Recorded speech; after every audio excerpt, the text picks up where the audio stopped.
ఆచి చికెన్ మసాలా. తెలంగాణలో రాజ్యసభ పదవుల భర్తీపై ఆసక్తికర చర్చ జరుగుతుందా?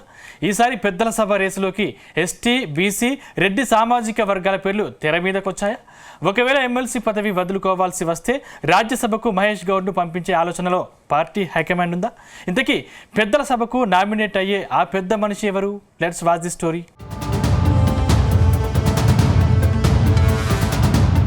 తెలంగాణలో ఖాళీ అవుతున్న 2 రాజ్యసభ స్థానాలకు కేంద్ర ఎన్నికల సంఘం షెడ్యూల్ రిలీజ్ చేసింది.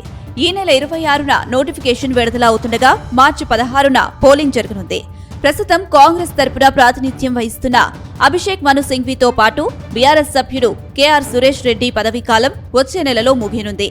అసెంబ్లీలో బలాబలాల ప్రకారం ఈ 2 స్థానాలు ఈసారి కాంగ్రెస్ పార్టీకి వచ్చే అవకాశాలు ఉన్నాయి. దాంతో అధికార పార్టీ ఎవరిని రాజ్యసభకు పంపుతుందనేది హాట్ టాపిక్ గా మారింది. ఇందులో తెలంగాణకు సంబంధించిన కీలక కేసులో న్యాయవాదిగా ఉన్న ఆ పార్టీ నేత అభిషేక్ మను సింఘ్వీని మరోసారి పెద్దల సభకు పంపే అవకాశాలు ఎక్కువగా కనిపిస్తున్నాయి.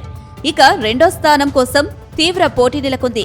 రాష్ట్ర కాంగ్రెస్ లోని పలువురు నేతలు ఎవరికి వారు రాజ్యసభ కోసం ప్రయత్నాలు చేస్తుండగా ఈసారి రెడ్డి, బీసీ, ఎస్టీ వర్గాల్లో ఒక్కరికి ఛాన్స్ ఉందనే చర్చ గాంధీభవన్ వర్గాల్లో జరుగుతుంది.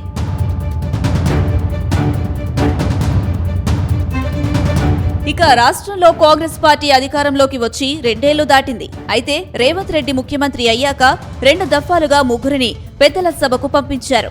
ఇందులో ఖమ్మం జిల్లాకు చెందిన సీనియర్ నేత రేణుకా చౌదరి, అనిల్ కుమార్ యాదవ్, అభిషేక్ మను సింఘ్వీ ఉన్నారు. అయితే సింఘ్వీకి రెన్యువల్ కావడం దాదాపు ఖరారైనట్టు తెలుస్తుంది. ఇక రెండో పోస్టు కోసం రెడ్డి, బీసీ లేదంటే ఎస్టీ వర్గాల నేతల పేర్లను హైకమాండ్ పరిశీలిస్తున్నట్టు సమాచారం. ముఖ్యంగా మంత్రివర్గంలో స్థానం లేని లంబాడా సామాజిక వర్గానికి ఈ సీటు కేటాయించే అవకాశాలు ఉన్నాయని ప్రచారం సాగుతుంది.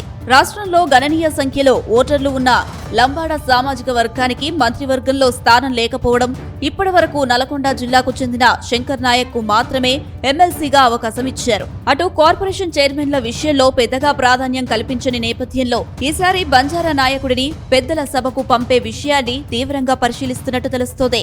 ఈ కోటాలో తెలంగాణ ఉద్యమకారుడు, ఆదివాసీ కాంగ్రెస్ రాష్ట్ర మాజీ చైర్మన్, ప్రస్తుత ట్రైకార్ చైర్మన్ తేజావత్ బెల్లయ్య నాయక్ పేరు ముఖ్యంగా వినిపిస్తోంది.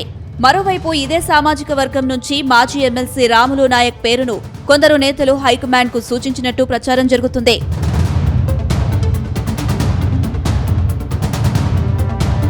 మరోవైపు సామాజిక సమీకరణాల్లో భాగంగా బీసీలకు మరో అవకాశం ఇచ్చే అవకాశాన్ని కాంగ్రెస్ పరిశీలిస్తున్నట్టు తెలుస్తుంది. ఈ జాబితాలో మాజీ ఎంపీ విహెచ్, టీపీసీసీ ప్రచార కమిటీ మాజీ చైర్మన్ మధుయాష్కి గౌడ్ పేర్లు వినిపిస్తున్నాయి. మరోవైపు సీఎం రేవంత్ రెడ్డికి అత్యంత సన్నిహితుడు వేం నరేందర్ రెడ్డి పేరు ప్రముఖంగా వినిపిస్తోంది. ప్రణాళిక సంఘం వైస్ చైర్మన్ జి చిన్నారెడ్డి కూడా ఇప్పటికే ఢిల్లీ పెద్దలను కలిసి తనకు అవకాశం ఇవ్వాలని కోరారు. ఇక రైతు commission chairman M Kodandaram Reddy కూడా తన సేవలకు గుర్తింపుగా పెద్దల సభకు పంపుతారని ఆశిస్తున్నారు. జగిత్యాల నియోజకవర్గ రాజకీయ పరిణామాల్లో అసంతృప్తితో ఉన్న సీనియర్ నేత జీవన్ రెడ్డి పేరును కూడా పార్టీ పరిశీలిస్తున్నట్టు సమాచారం. వీరితో పాటు సుప్రీంకోర్టు మాజీ న్యాయమూర్తి, ఉపరాష్ట్రపతిగా ఇండియా కూటమి నుంచి పోటీ చేసిన జస్టిస్ సుదర్శన్ రెడ్డి పేరు కూడా ప్రచారంలో ఉంది. అయితే సీఎం రేవంత్ రెడ్డి మాత్రం జస్టిస్ సుదర్శన్ రెడ్డి వైపు మొగ్గు చూపుతున్నట్టు ప్రచారం సాగుతుంది.